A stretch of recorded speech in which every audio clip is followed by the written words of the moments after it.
Hello guys, कैसे हो आप? हाय कर दो। हाय, कैसे हो? हेलो गाइस, हाय करो। कैसे हो आप? हर हर महादेव फ्रेंड्स, कैसे हो आप? आई होप आप अच्छे होगे। मैं भी इधर अच्छी हूँ। तो आज दिन की शुरुआत कुछ ऐसे हुई थी कि जब मैं व्लॉग बना रही थी तो मेरी बेटी आ गई थी। तो मैंने उससे बोला कि यूट्यूब फैमिली से हाय कर दे, तो तुरंत उसने हाय कर दिया। और जब मैं बोल रही थी, जब तो कर नहीं रही थी, उसके बाद हाय कर रही थी। तो शायद उसकी वॉइस बाद में भी आ रही होगी हाय करने की। तो दिन की शुरुआत ऐसे हुई थी कि मॉर्निंग में दूध आया, देन मैंने दूध उबाला। दूध उबालने के बाद मैंने आलू के पराठे बनाने थे। उसके पापा ने बोला आज आलू के पराठे बना ले, तो मैंने उसके लिए आलू पहले ही बॉईल कर लिए थे। देन मैंने उन्हें कुकर से निकाले और फिर उसके बाद मैंने आलूओं को छीलने के बाद मैंने जो भी बर्तन रखे थे उसको क्लीन किया। कुकर से निकालने के बाद थोड़ी देर मैंने आलू रख दिए थे, क्योंकि आलू थोड़े गर्म लग रहे थे। इतने मैंने जो मेरे झूठे बर्तन रखे हुए थे उनको मैंने क्लीन किया, क्योंकि वो रखे रहते हैं तो वो भी गंदे लगते हैं। तो मैंने सारे बर्तन क्लीन करे, धीरे धीरे जो भी बर्तन थे सारे क्लीन करे।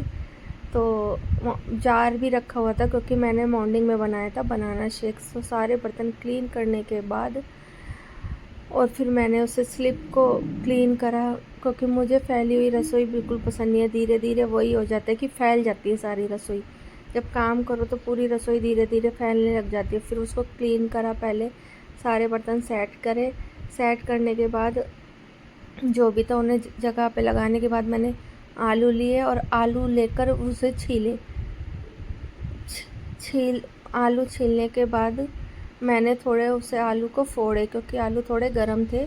और गर्म आलूओं में मैं मसाला मिलाती नहीं हूँ, क्योंकि फिर है ना आलू बहने लग जाता है। तो उससे क्या होता है कि आलू के पराठे ठीक नहीं बन पाते, वो फटते ज़्यादा है, तो फिर चिपकते भी ज़्यादा है। क्योंकि नमक अगर गर्म आलूओं में डालते हैं तो वो पानी छोड़ने लग जाता है। इसीलिए पहले मैंने सारे आलू छीले, फिर मैंने उन्हें फोड़ा अच्छे तरीके से, और फिर मैंने उसमें नमक, मिर्च और थोड़ी हींग डाली। और ज़्यादा मसाले इसके पापा को पसंद नहीं आते, तो इसीलिए मैंने कम ही मसाले, लाइट मसाले ही मिलाए थे। और मैं सारे आलूओं को अच्छे तरीके से फोड़ रही थी, जिससे ये अगर मोटे मोटे ना आ रहे हैं उससे भी पराठे फटते हैं। तो मैंने उन्हें अच्छी तरीके से फोड़ लिया। अब मैं इनमें मसाला मिला रही थी, नमक, मिर्च और जैसा कि मैंने बताया हींग। मैंने सिर्फ 3 मसाले इसके अंदर ऐड किए थे। और फिर मैंने उसे अच्छी तरीके से मिक्स किया, जिससे कि कहीं मसाला रहता है कहीं मसाला नहीं रहता, तो इसीलिए मैंने उसे अच्छे से मिक्स कर लिया था। और हींग पेट के लिए भी बहुत अच्छी होती है, इसलिए हींग तो मोस्टली टाइम हर सब्जी, दाल जो भी बनाओ तो थोड़ी सी ऐड ज़रूर करनी चाहिए, उससे आपका पेट भी सही रहता है। इसीलिए मैं हींग भी ज़रूर ऐड करती हूँ हर चीज़ में। तो मैंने सारे मसाले डालने के बाद उसे मिक्स कर दिया था।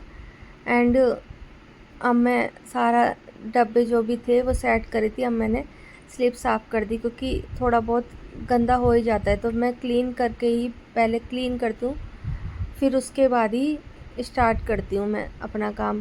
क्योंकि मुझे बिल्कुल भी फैला हुआ अच्छा नहीं लगता, बट वो थोड़ी रसोई छोटी है इस वजह से थोड़ा फैल ही जाता है काम करते टाइम। अब मैंने आटा लिया, मैंने जल्दी से आटा गूँधा, क्योंकि हस्बैंड को हो रहा था थोड़ा लेट, उन्हें कहीं जाना था। तो मैंने जल्दी जल्दी आटा गूँध के और फिर जल्दी जल्दी आटा गूँधने के बाद मैंने अपने पराठे बनाने स्टार्ट किए थे। और मैंने पलोथन छाना थोड़ा सा, क्योंकि आटे मैं परात में ही ले लेती हूँ पलोथन, जिससे फिर मैं उसी के अंदर वापस डाल देती हूँ।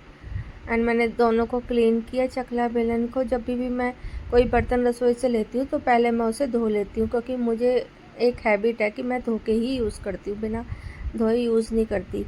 तो मैंने तवा चढ़ा दिया था गैस पर और मैंने पहले निकाली थी गौ माता की रोटी, क्योंकि मैं सबसे पहले गौ माता की ही रोटी या कुछ भी बनाती हूँ तो पहले मैं उस गौ माता के लिए निकाल देती हूँ और फिर उसके बाद स्टार्ट करती हूँ।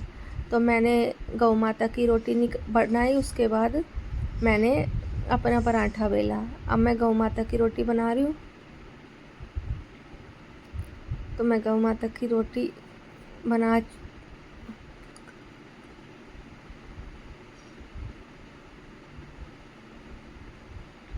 मैंने अपना पराठा बेलना है, तो मैं अपना पराठा बेल रही हूँ। गौ माता की रोटी बन रही है। जल्दी जल्दी मैंने आलू के पराठे बनाए। आलू का पराठा कभी कभी ऐसा होता है कि पूरा ही फट जाता है, क्योंकि कहीं कहीं मोटे मोटे दाने रह जाते हैं, कभी आलू ख़राब होता है, तो इसीलिए कभी कभी ऐसा भी होता है कि पूरा पराठा ही फट जाता है। तो मैंने गौ माता की रोटी बना दी। अब मैं गौ माता की रोटी बनाकर पहले अग्नि का भोग लगाती हूँ। ऐसे शायद आप लोग भी करते ही होंगे, तो मैं तो ऐसे ही करती हूँ। आप लोग कैसे करते हैं कमेंट में ज़रूर बताएं, और मेरे से अगर कोई गलती हो रही हो तो उसको भी बताएं। और वीडियो अच्छी लग रही हो तो लाइक शेयर सब्सक्राइब ज़रूर करें, क्योंकि ये मेरा न्यू चैनल है, तो आपके सपोर्ट की मुझे बहुत ज़रूरत है। तो अगर आप सपोर्ट करेंगे तो मैं डेली और अच्छी वीडियोस लाने की कोशिश करूँगी। तो आप मेरे चैनल को सपोर्ट करें। और ये मेरा आलू का पराठा बन गया है। सो मैं ये आलू का पराठा बना के दूसरा आलू का पराठा बना रही थी अपनी बेटी के लिए, क्योंकि वो मिर्च का बिल्कुल नहीं खाती। तो मैं उसके लिए बनाया था बिना मिर्च का पराठा, ओनली उसमें नमक ऐड किया था।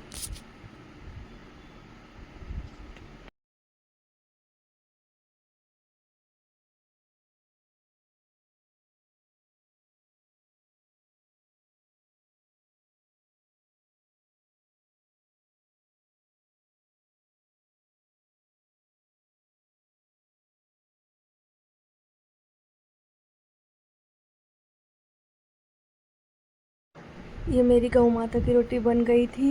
अब मैंने इसमें घी और चीनी लगा के पहले गौ माता का भोग लगाया, और मैंने दूसरा पराठा बेलकर डाल दिया था तवे पर। और मैंने गौ माता का भोग लगाया, अग्नि देवता का भोग लगाया। अब मैं बना रही थी अपनी बेटी के लिए पराठा, क्योंकि वो मिर्च का बिल्कुल नहीं खाती, वो खाती है ओनली नमक का। तो मैं नमक का पराठा उसके लिए बनाया था। यहाँ पे ये मेरा पराठा ऑलमोस्ट तैयार हो चुका था। अब मैं प्लेट लगा रही थी इसके पापा के लिए। तो ये देखिए, ये मेरा आलू का पराठा तैयार है। अब मैं बना रही हूँ अपनी बेटी के लिए पराठा। आप कैसे बनाते हैं आलू के पराठे कमेंट बॉक्स में ज़रूर बताएं। मैं तो नॉर्मल मसाले डालती हूँ, आप कोई एक्स्ट्रा मसाले डालते हो तो भी बताएं।